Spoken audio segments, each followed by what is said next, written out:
This week on Garage Time, we're just going to admire the freshly painted shell. There isn't much video footage of me spraying the car, but there is some, and I will cover that in a moment. But because this is such a big milestone, I think this is a good time to review the project and also cover some of the costs. We'll get to that now. Garage Time. The only way I could justify another Porsche project was to do it on the cheap, which with a Porsche, especially air-cooled early Porsche like this, is kind of an oxymoron.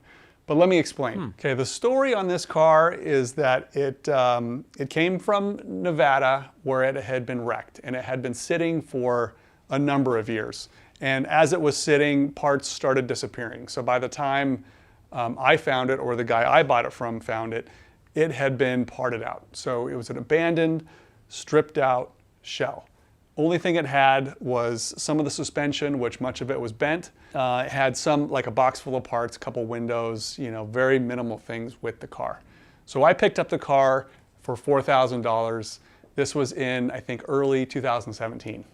It ended up being damaged on the right front.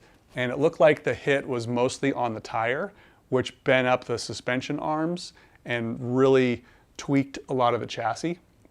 The reason why I picked it up is because even though it had some accident damage, it did not have a salvage title, and it's also a 74. And I live in California, so 74 is great because it's exempt from the smog laws. So I'm able to put a hot rod engine in without having to worry about getting it smogged every 2 years or inspected. This car is an excellent candidate for a hot rod because it's really hard to devalue a car that you only paid $4,000 for. This car, because it's missing all the parts, and even though it's an early 74, it will never be an original car because to do that would cost an extremely huge sum of money. Every little nut and bolt, every little knob, dash knob, everything would cost a fortune. So my approach has been to, put value in the car, but do it in a hot rodder's way. So I'm taking parts from not just 1974, I'm taking parts from all sorts of years, whatever I can find basically. The hood is from a later car. The fenders are from a later car. Everything has been modified to fit this car, and I'm doing so in an earlier style, which is called backdating. 1973 has the long hood look. I put the RS flares on. I'll cover all the cost on everything that I've done here. If you're a regular to these videos, you probably recognize that I haven't bought any new parts. The only new part that I bought from Pelican Parts was the suspension pan. And that is the single most expensive part that I bought for this car. That was about $300. I picked it up locally, had all the brackets and stuff. And that's not a Porsche part. That was by Restoration Design. Everything else I purchased for this car is a Porsche part, and it's used, and I've modified to make it work. So, there's cost and then there's labor. And definitely low cost, but high labor.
I've given a list of all the costs, and that's where the car is as it sits like right now. I have a part supply sort of in this other room over here. I'm not including those until they actually kind of go in the car, because I continue to buy, make changes, and so forth. But the cost of the car at this point is very low, and I know what the cost is to get it completed. And I have sort of budgeted everything in a spreadsheet, you know, a big surprise. I have everything kind of budgeted of what it's going to be when it's done. My strategy is to overbuy and make use of what I can.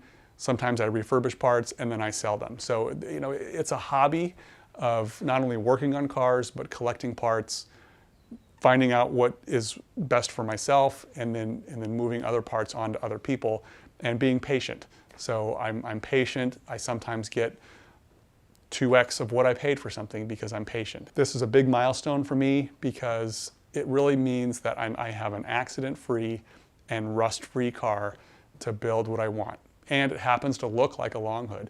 There's no fooling anybody. This is not a genuine Longhood. It's not genuine really anything anymore. But that is what I wanted to do. That was the design by the beginning.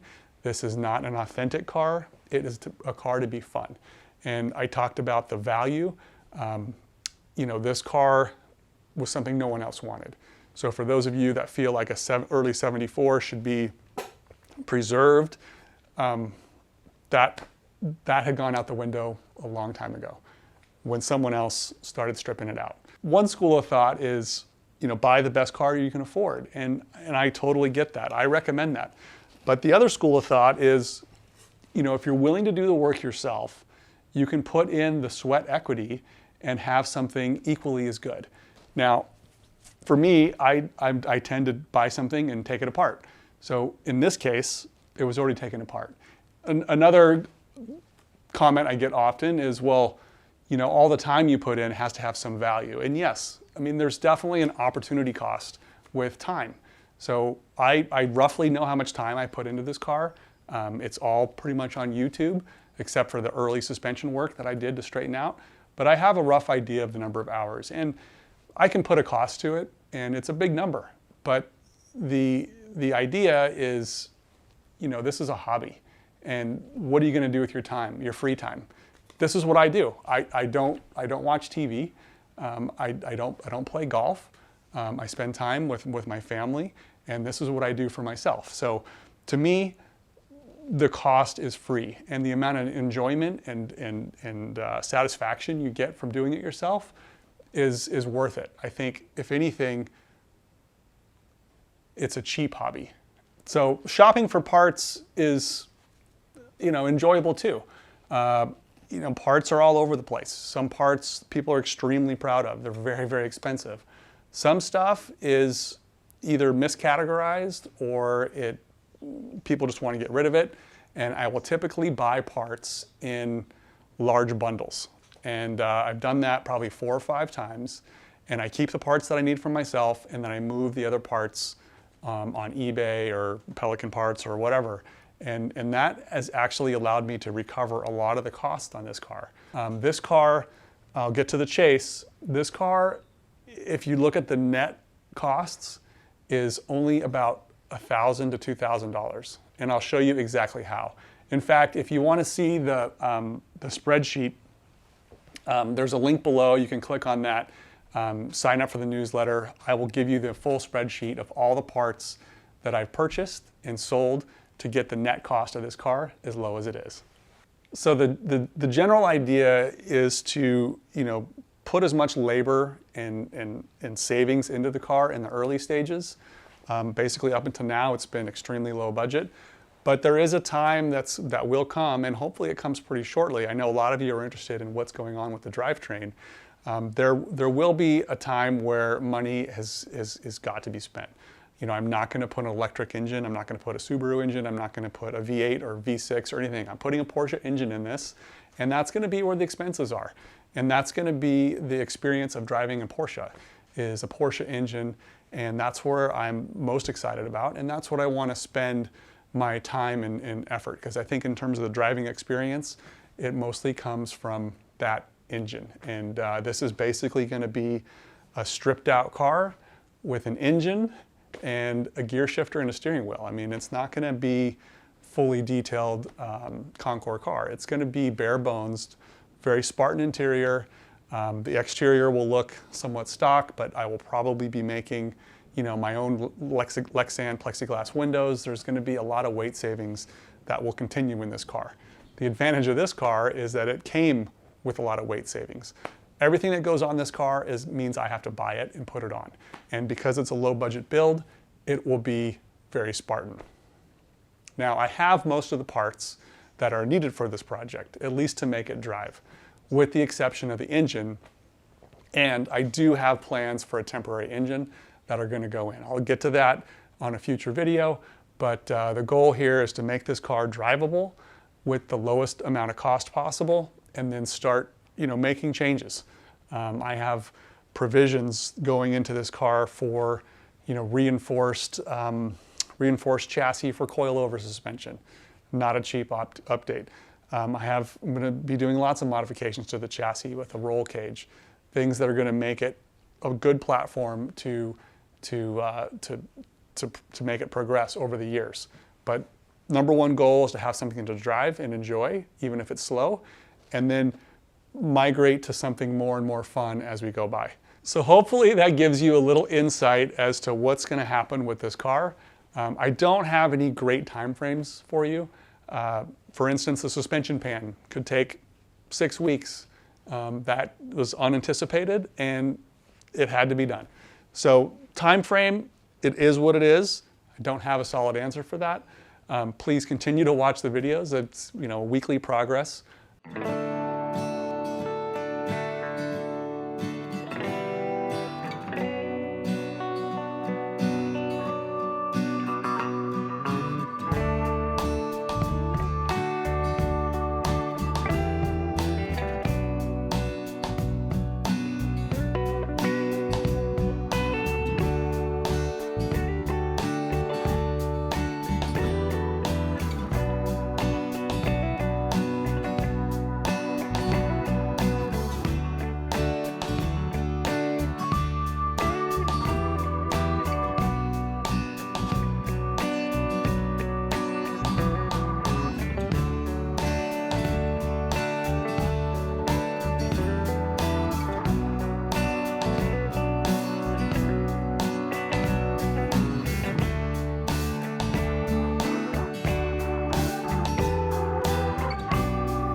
Okay, here's the products I used from Southern Polyurethanes.